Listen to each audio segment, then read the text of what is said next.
So we'll go ahead and get started. And we don't really have an agenda tonight, other than, I believe, listening to you guys. We have a few members of the select board here. We have a few members of our moorings committee, and so we'll answer questions, but I think mainly we're here just to hear your sentiments, hear your thoughts, hear your input as we try to determine if there's something that should be done about liveaboard boats on Belgrade's lakes, and if so, what that should be. And we've got a lot of people who are with us tonight. We've got about 36 people at the moment. So what I would ask, in order to keep this to some sort of semblance of sanity, if you will, keep your microphones muted until you're ready to talk. That way we don't have any sort of background noise interrupting anyone. And if you will, raise your digital hand, and we will try to recognize you. And you can also put your comments or questions in the chat, and we'll be checking that throughout the evening as well. I will also tell you that we are streaming live on Facebook, and we do intend to post this video to the town's YouTube page afterwards. And I see you, Mr. Short. Give me just a second, I'll get to you. But first, I see at least two members of our select board, Dan Newman and Kathy Wall. Would either of you care to make any sort of a comment? Dan, you want to say anything? Okay. Well, how about we also have some members of our mooring committee, including the chairman, Pat Donahue. So Pat, is there anything that you would like to say?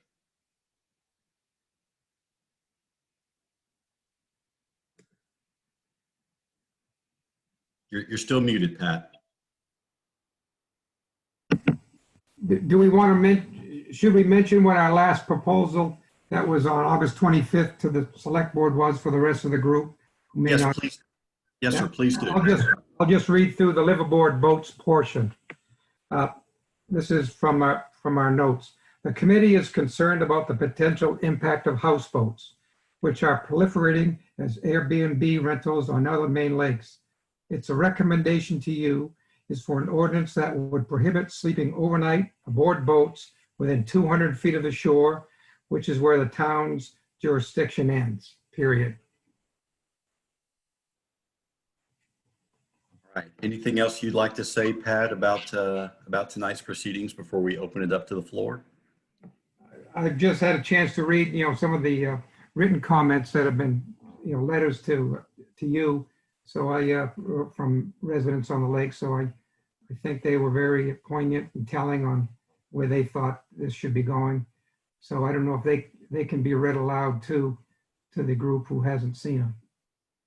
Yeah, we'll get to that, I think, at some point, but let's open it up to the floor. So I saw Michael Short was immediately waving his hand and wanting to speak. So Mr. Short, if you'll unmute your computer, you're welcome to share. We're simply concerned that towns like Rome are going to sign on to the regulations as they develop, and whether they are interested and want to, and because we got big shoreline up here. Thank you. Yeah, so just so you folks know, we've gotten quite a bit of interest from our neighbors in Rome, and I've had some discussions with Rome's lead select person. So she is firmly aware of what it is that we are doing, and of course, every jurisdiction will have to make decisions of their own. But our hope is that there be some consistency across our lakes. Who else would like to speak? Oh, Andrew Dallas. Hi, folks. Thanks for giving us a forum to provide some feedback about some concerns we have here. I didn't speak at the last meeting because I wanted to do a little bit of research of my own and look at some regulations in other lakes and other states and really sort of get a feel for what the concern is here. I am concerned about either overuse of our protected resource, the lake, Great Pond, certainly the other lakes in the areas. And I think it's something that we have to think about and prepare for, and before it becomes a problem. You know, we've all been down to Duck Beach in the middle of the summer, and when there have been a lot of ducks there, there can be a challenge in that water over there. And I would hate to see a huge population of boats on the lake staying overnight with occupants defecating in the lake. I'm sorry to say. That could really lead to some awful water quality problems that are health concerns, as well as just plain disgusting. I realize that we have to make sure that this lake stays open for all who want to use it. And that's really the core business in this area. Construction that's due to people coming here. I'm hoping to see some other economic development in the area. But we really do need to protect this resource while it is the primary drivers for people to come here. It's certainly the reason that my wife and I moved here, her family having deep roots here, of course. But this lake, the people around it, this is a great town. And I'm glad to see that we're starting to pay attention to this, to think about it, and hopefully come up with a way to preserve and protect what we have. Thank you very much. So Andrew, I'm going to put you on the spot just for a second because I know you to be a bright guy. So if you were the king of Belgrade, what would you do about this issue? Well, I think there's a couple of different issues. One is, you know, when I was an avid skier, the mountains would get overfilled very rapidly. And of course, the mountains would want to have as many people on it to make as much money as possible. And that was for the mountain itself, for all the other, for the labor that was there, for the other vendors that would be in the area. And yeah, more people can be more money. But at a certain point, that there's a tipping point where that drops off. Do I know where that is for our lake in terms of maybe the number of boats? I really don't know. But it's somewhere other than at, you know, zero. I'm not sure what I would do. I know people have been working on this problem longer than I have, but I'm concerned about it. I know that when I was young and got to crew on some boats, working on them in the winters and crewing on them in the summers, a lot of the boat owners did not use their holding tanks. They just had people go overboard, and even in the harbors, and it really was nasty business. So I think I like the recommendation about the 200-foot yardage or foot, the shoreline as a starting point right now. Does it need to go any further? Probably not. Maybe, I don't know, but I think it's a good first step. Does that answer your question? It does, and I appreciate the input. So Samantha Grant has her hand raised. So Samantha, if you'd like to speak, and I'll get to you next, Paul. Sure, and I apologize if this is not clear. I'm still driving on my way home from work. I just want to add clarity to the other components of the proposal that was presented to the select board, because there was more to it than that. And I think we're talking about houseboats, which would be boats designed for primarily residential use. But the way the ordinance is written, it would impact all recreational boaters. And if you're looking at 200 feet from shore, that would prohibit any overnight stays, because the state regulates stays beyond 200 feet. It would also prohibit people who own boats from sleeping on their own boats on their docks, or allowing their kids to, you know, if they have their grandchildren come to camp for the weekend and the kids want to sleep on the boat just for the fun of it, like many people remember growing up doing. That would prohibit that. So the charge of the committee was initially to look at residential houseboats, floating condos, and I realize sometimes it's hard to make a distinction, but I feel strongly that that's the priority that needs to be considered. I don't have to take any issue with that, but I think grouping all of overnight stays or boat uses into one category and assuming that all boaters are going to not dispose of their waste correctly is just wrong. You know, in our boating community, I don't know of anybody who would just dispose of waste into the water. Now, I'm not saying there's not a few bad apples, but there are some alternatives. The state has a grant funding program that Sean contacted who will pay for approximately 90% of a waste disposal system, including staffing. They said it's a relatively easy application that might be something to look into. You know, if we're really concerned about that, if you look at these high-end pontoon boats, a lot of these daytime recreational boats have facilities on board. And finally, how do we regulate that, and what's the cost to it? How do we regulate what we're proposing to do? And then the other part that wasn't mentioned on the select board, the recommendation to the select board was the mooring proposal, which I think also has a greater impact that should be considered by the general public. Yep. All right. Well, thank you for that. And I do think it is important to mention one thing. And there's been a lot of talk about an ordinance, and no ordinance has been crafted. We're still trying to figure out the framework of what it is that our town may want to do before we start crafting an ordinance. And so we're really just here, just trying to figure out, you know, if there's something that needs to be done, and if so, what that is, and then we'll start putting it into some codified language. So, but just to clarify, Anthony, that was the proposal that went to the select board was the basis for a finalized ordinance, which includes some of those key concepts. It was a framework. There was no ordinance, however. So Paul Feinberg, who is a member of our moorings committee, please, Paul. Yes, thank you, Anthony. I wanted to just give you a little background. I'm a seasonal member of the moorings committee. I'm on the water quality committee of the BLA and own shoreland property. And what has been proposed to the selectmen, a ban of overnight use, including houseboats and other boats. There is a background. We had a lot of discussion about this. And I think it emanated from the fact that an underlying problem that we have is lack of enforcement. And when we started to have a dialogue amongst us about whether we should allow 3 days overnight, we should allow size of a boat, you get into all the minutia, and it's impossible to enforce. So the easiest thing to enforce as a practical matter is a ban. So that is, to my way of thinking, a great deal of the reasoning for a ban.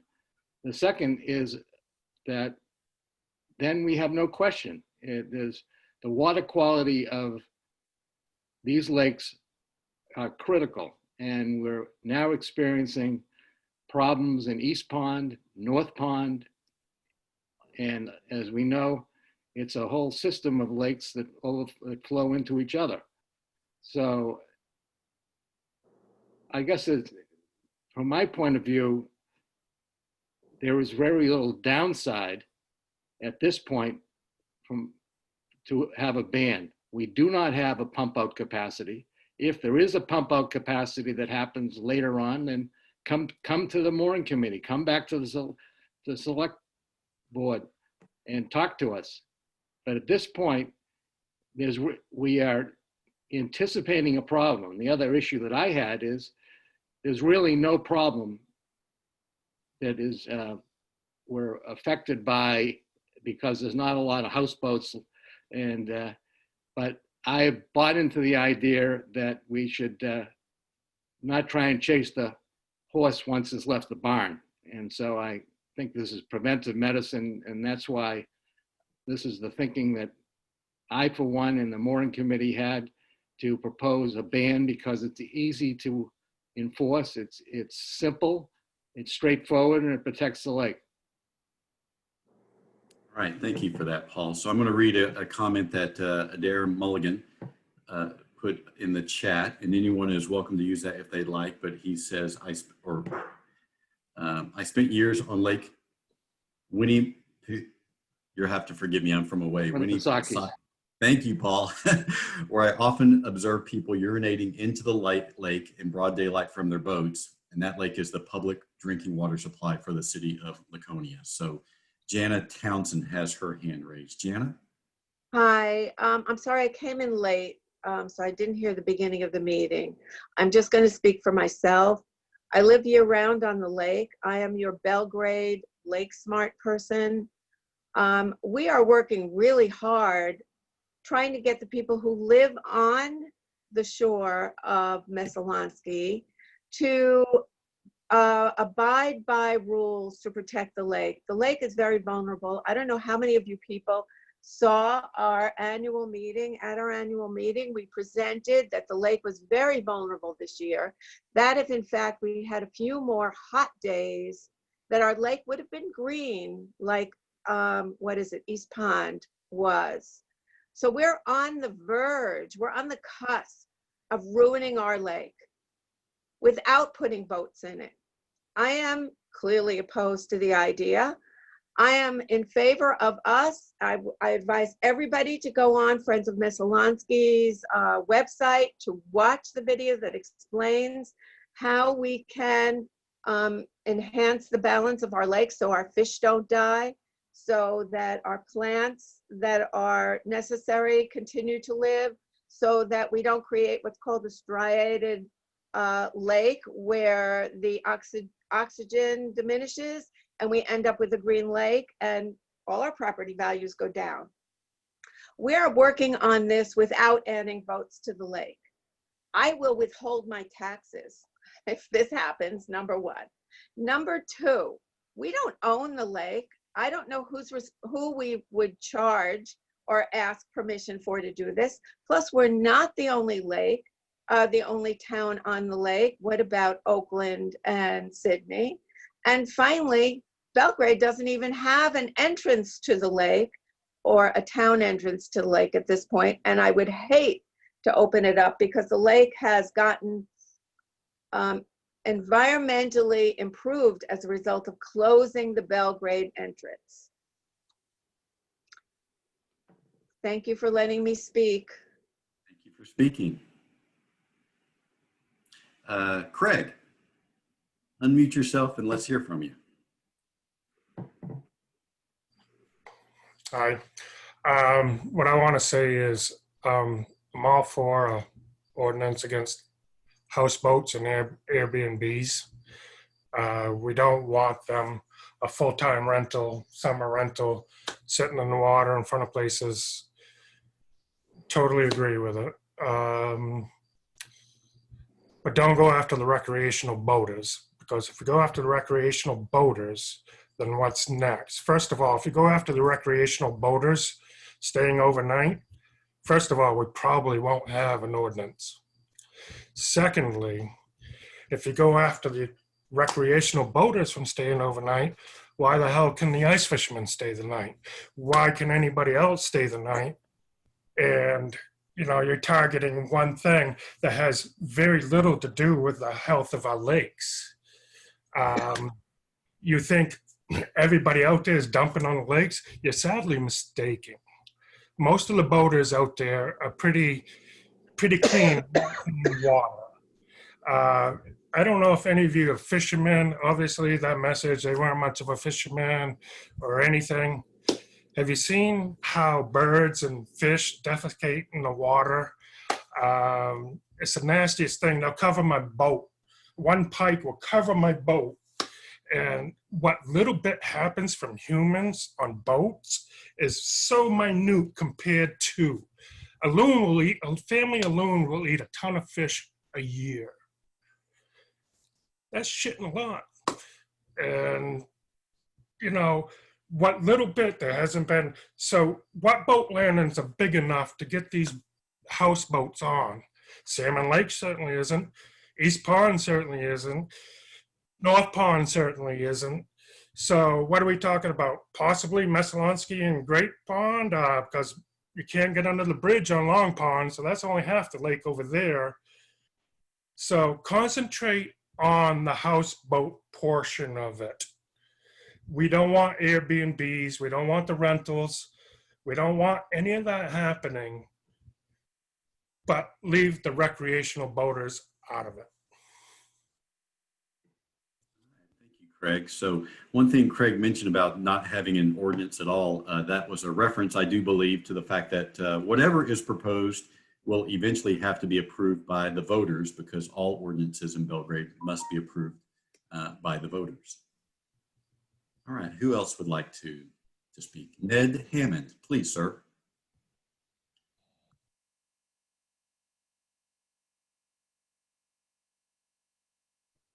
Can you hear me? Yes, sir. Okay, a couple of things. First of all, a toilet on a boat is called a marine sanitation device. And if a houseboat has a marine sanitation, MSDs for short, and if a houseboat's big enough, it'll probably have a holding tank. It might have a Y valve. For those of you who are boaters, the Y valve switches the discharge from the holding tank to straight overboard, which is allowed in a regular ocean-going boat if you're offshore. In terms of rules already, I believe that the state of Maine, the coast-wise, is a no discharge zone. And I believe, and if we've got some attorneys on board, they can help us out, that the lakes are also a no discharge zone. And also, the DEP has informed us numerous times, because of what we do on the lake in removing milfoil, that the lake is owned by the state. This 200-foot thing that I just heard mentioned is indeed the safety zone, no wake zone, speed zone, etc. But I think you're stepping on the state's toes in terms of ownership and control. So it sounds like what we need to do is perhaps do a harbor master, which is what happens on the coast and other big lakes, and they are in charge with upholding the law. And the lake associations, I know we at Friends of Messalonsky have run into this before. We do not want to be seen as the police, but we do want to be seen as obviously protecting the lake, as we tried to do. And it's an issue. How do they behave responsibly on the water? I think there are laws out there on the books that just need to be enforced right now. Thank you. All right. Who else would like to share some thoughts?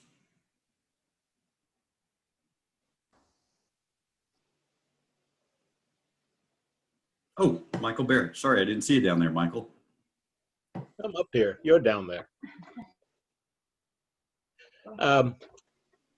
Question for the committee, I guess.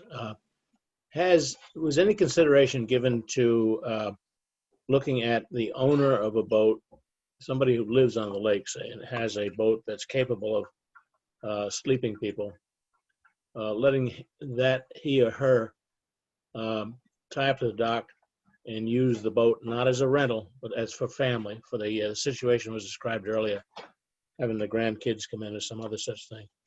Is that something that had been considered? And if not, do you see a possible difference? Yeah, so Pat, please. Good question. At our December 3rd meeting, our first go around of our recommendations or report to the committee, we did concern that, Mike, and I'll read you what we wrote. Owner-operated craft suitable for a stay of no more than 3 days on the water would be allowed for no more than 3 consecutive days. So that way we interpreted that is what, say you had a small sailboat or one of these Chris Crafts or some of the other owner-operated craft that are not a houseboat, which a houseboat is a boat that's designed as permanent and temporary living quarters and has a head, guest, sleeping quarters. So the problem we had with in presenting this to the selectmen the first go around was the lack of really succinct definitions of each. So they kind of mushed together.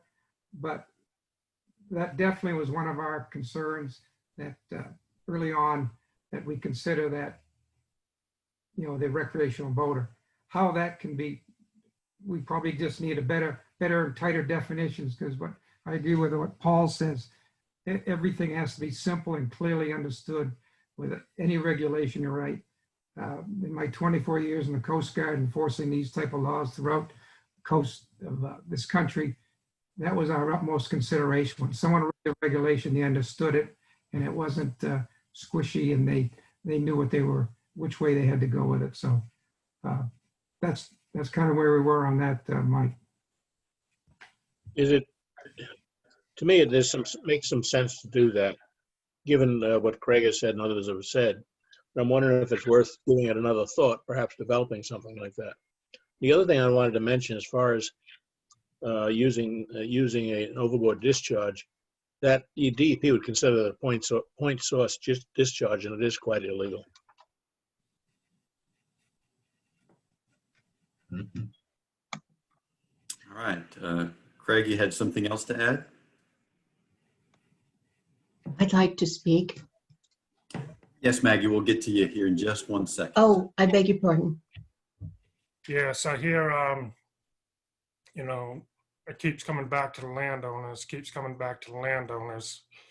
You know, it's not just about the landowners, period. And furthermore, if the landowners want to take a further action, maybe there should be more inspections of all the septic systems that are daily bleeding into the lake, except rather than an occasional boater that could possibly dump into the lake. Very highly unlikely, but possibly. You have a few road people out there.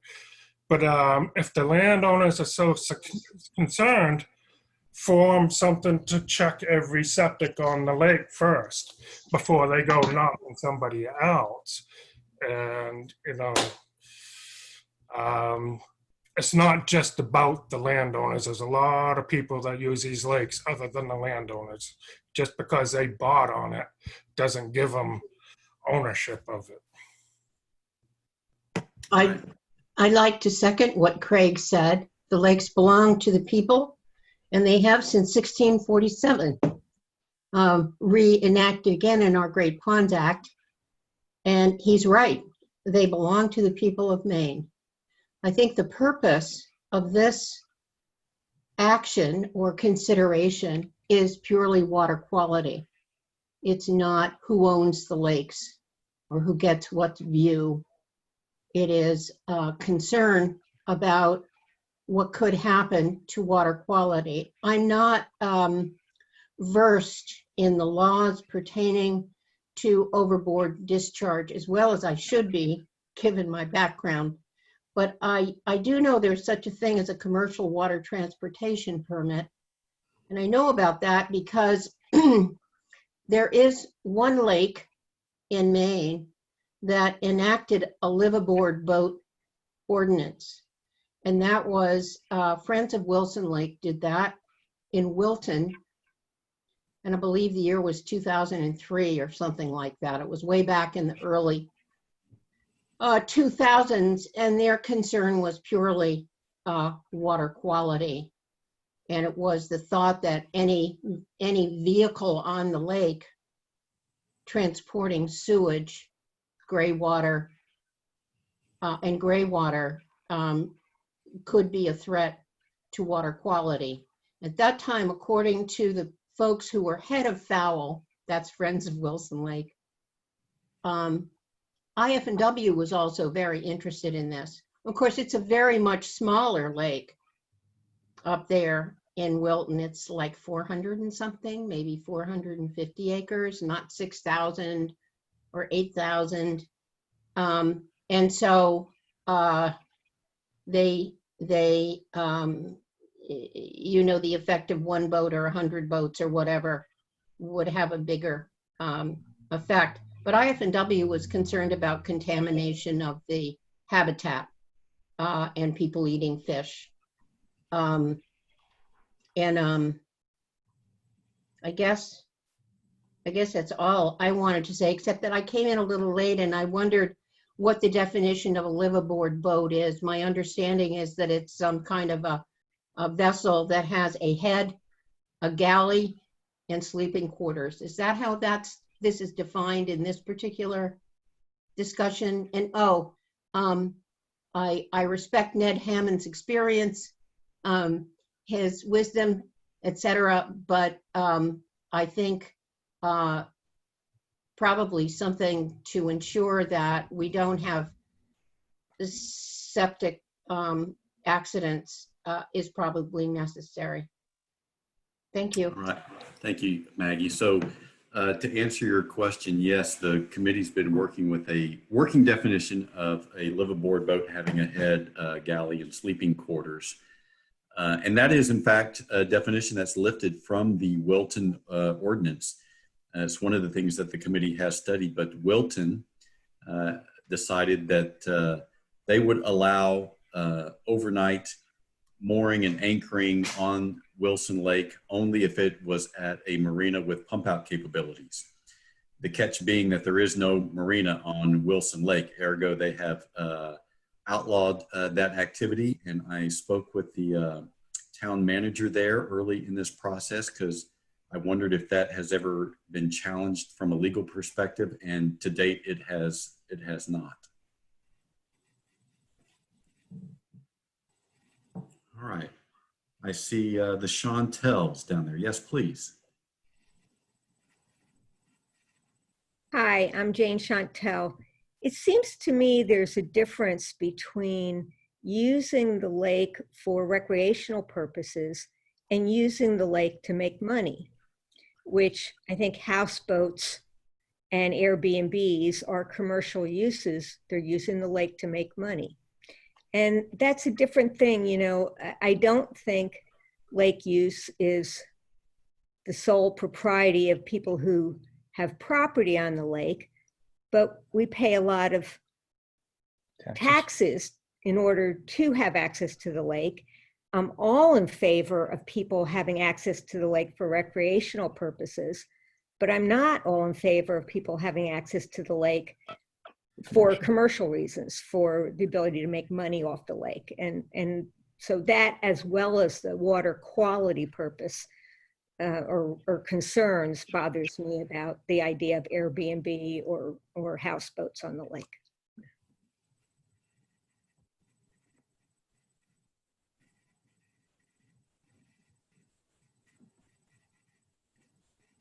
You're muted, Anthony.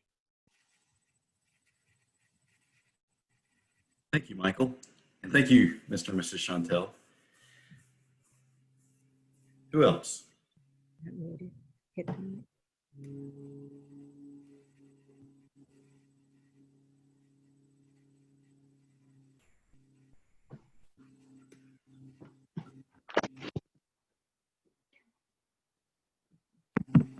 Yes. Oh, yeah, Kathy McElway. Yes, please. I guess I just wanted to say, I'm sorry, I'm not really in the picture there, am I? I guess I just wanted to say that I think one of the reasons that the committee was set up and got involved with this is that there was a non-commercial recreational liveaboard boat that moored off of, say, a great pond camp owners camp all summer. And that wasn't a commercial use, but the camp owner called the town office and said, what can I do about somebody's using my shoreline here? I have no view. They're right off my dock, blah, blah. We don't have an ordinance for that. So I understand absolutely about the issue with commercial use and making money, but there's also the issue related to recreational use where someone wants to moor, say, for the whole season on a liveaboard boat, even though just themselves is not rented out and it's not a commercial use. Right, and I should note that Kathy also serves on the mooring committee as well. So one second, Craig. Samantha Grant has her hand raised as well. Hi, I was just going to add to the previous comment. I agree with the statement that was given before. I'm not sure who said it, about the state and coastal regulations, that some of the things we're discussing don't necessarily need an ordinance, they just need enforcement. And then also the definition of houseboat or floating condo.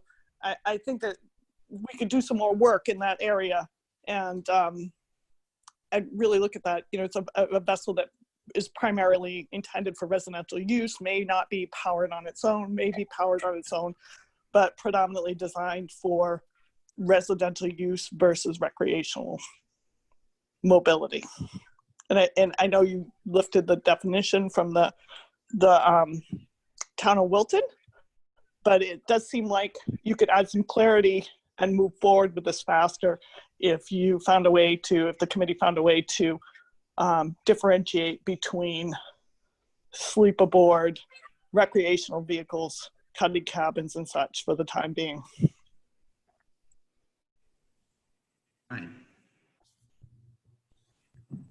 Yes, sir. Craig.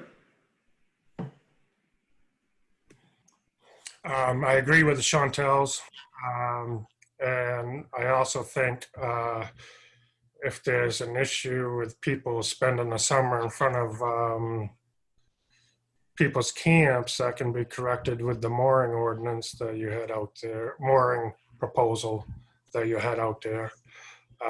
So that way you can't plop in front of somebody's camp without an access within, to me, a mooring ordinance would, if you don't have access within 200 feet of it, then, that solves a lot of the problems as far as someone anchoring down in front of someone's camp. But I also, I still think it boils down to differentiating between a houseboat and recreational boats, because a lot of these recreational boats has everything you're including in this. And a 3-day stay, I mean, yeah, that's a long weekend, but most people go on vacation for a week. And, I'm not even interested in limiting on what a recreational boat or, I mean, it's the whole thing was started to go after Airbnb and houseboats, and we need to stick with that.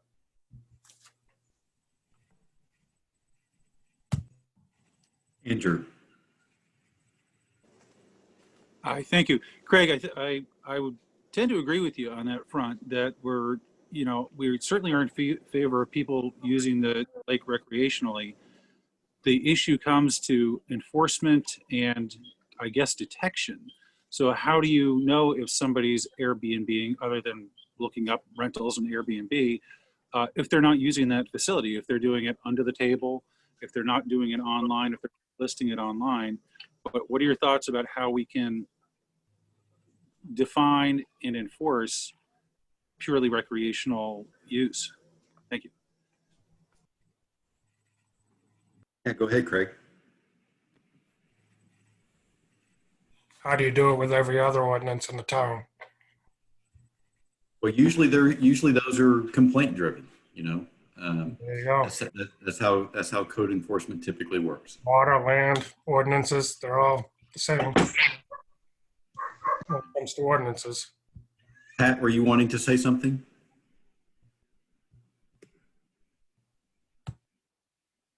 Yep, you're muted, Pat.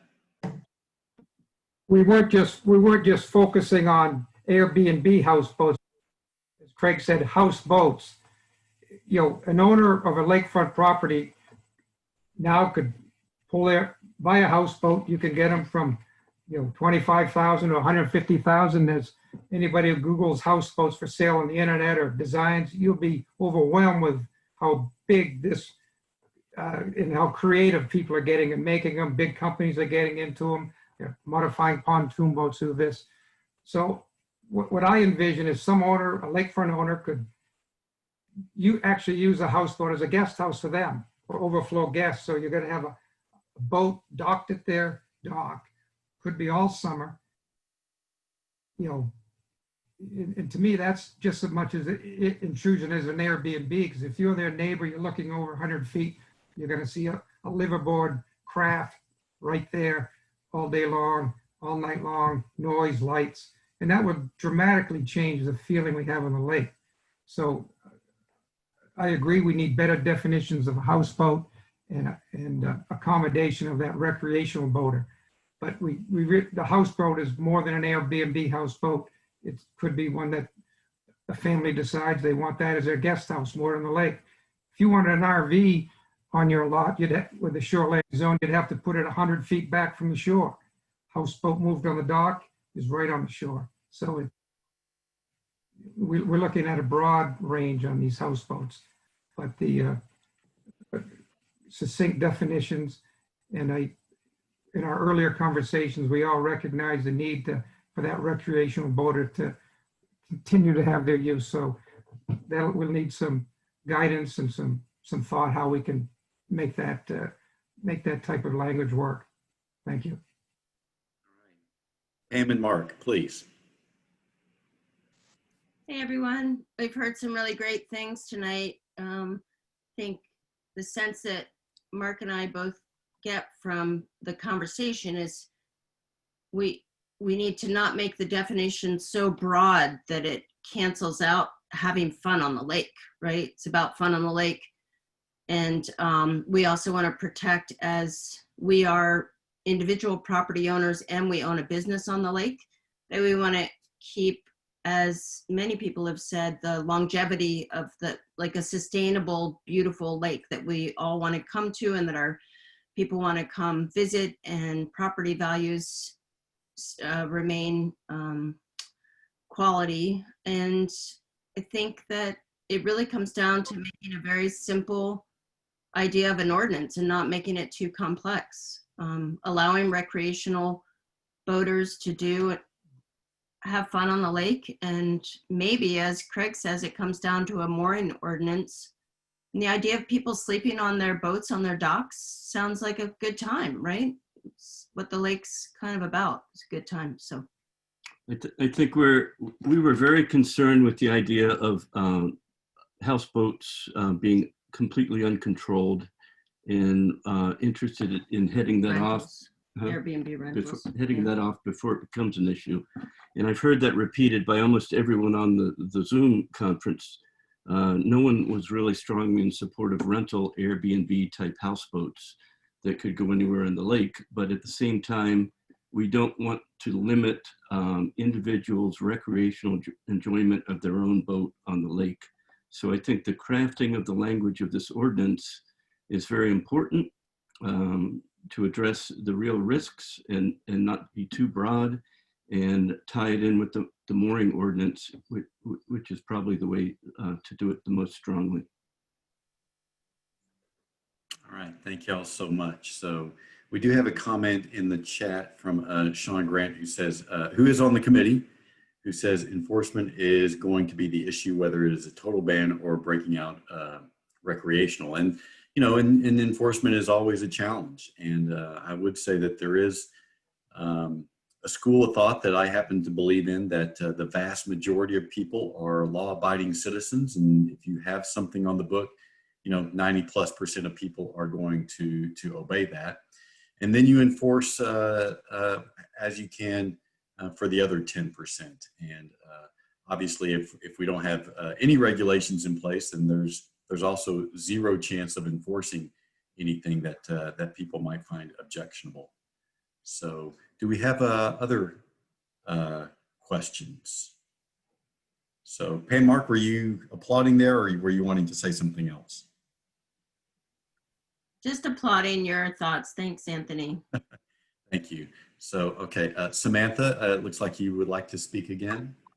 Sorry, I was just gonna say that's exactly right. And I think some of the things that what you just said, I agree with, that the majority of people are going to do what's on the books. And we already do have discharge laws on the books. And I agree with Sean and with what you said about enforcement. That's going to be key. We shouldn't enact an ordinance that we can't enforce. And I don't think we want to get in the business of enforcing whether or not somebody is letting their grandkids sleep on the dock. So I agree with everything that Ham has just said. We need to craft the language to look at, I think everybody's in agreement that the floating houseboat, Airbnb condos are something that we don't want on this lake, but we have to take care to protect all of the other recreational boater and property owner rights, even going back to the people that have their own properties. If someone wants to have a 2-person sleepable sailboat on their dock, the way the information's crafted now, you couldn't let your grandkids sleep on it. I think that's too restrictive. So that's all.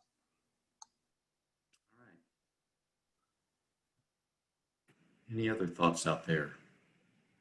Questions, input, concern?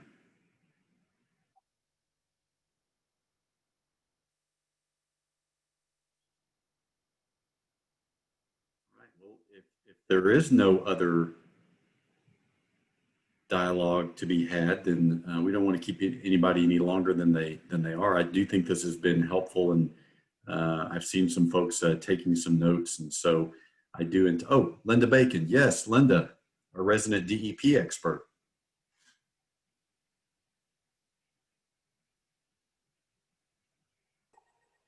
There you go. Okay, thank you. So one of the complaints that I get at DEP quite frequently is that there are people that have houseboats or pontoon boats, and they just go anywhere on the lake moor in front of someone's property and then go onto the people's property, onto their docks, onto the shoreline, and use the shore, you know, the near shore area for their toilet facilities. And there are piles of human excrement and toilet paper left, and people are using other people's docks. So there's many layers.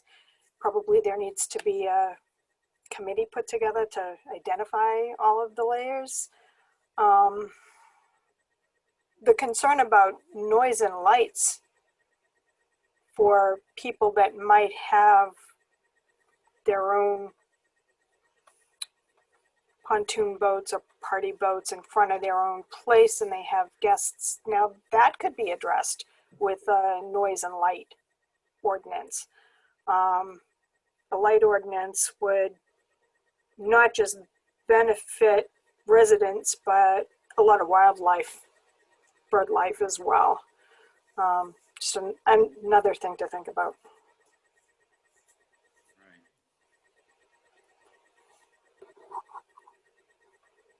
Does anybody else want to say anything before we sign off for the evening? I want to make sure everyone gets a chance to speak. Yes, Ms. Townsend again. Yes, go ahead.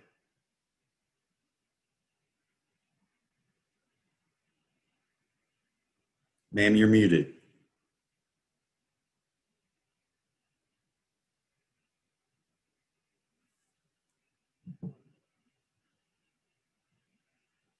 Now she looks, now you're, there you go. Hi, are you on? Yes, Hear ma'am. me? Yes, ma'am. What are the next steps here, and can we inform? I just found by word of mouth about today's meeting only a couple of hours ago, and figured out how to get online after the meeting started.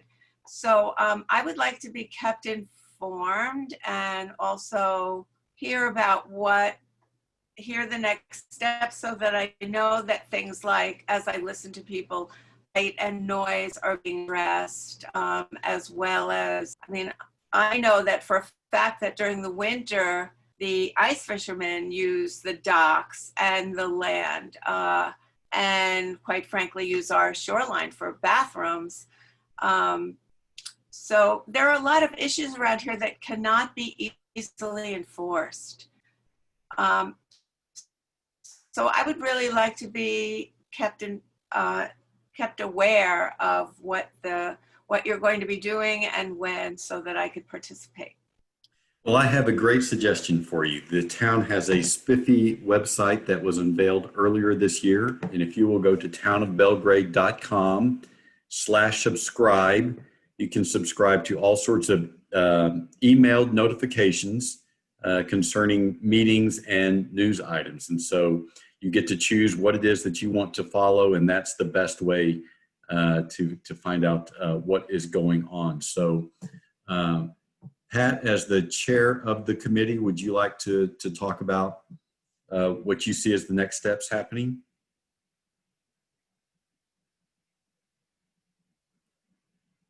Pat, you're going to have to unmute yourself. I see our committee meeting very soon to kind of get a hold of all these great comments we had today and organize them and probably have probably two meetings to kind of begin crafting our recommendations on the houseboat issue and the moorings to the select board. So we should, we'll be getting on that probably in the next 2 days, kind of getting an agenda and what we're going to talk about and go over the points we heard today. And they were very helpful, the committee members. Pat, for some reason, your sound just cut out on you. Can you hear me now?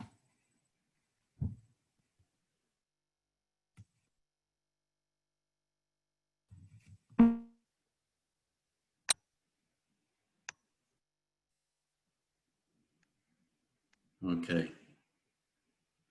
All right. And so Kathy Wall asked, is this meeting being recorded? In fact, it is. And we will be posting this on the town's YouTube page. So thank you everyone for coming tonight.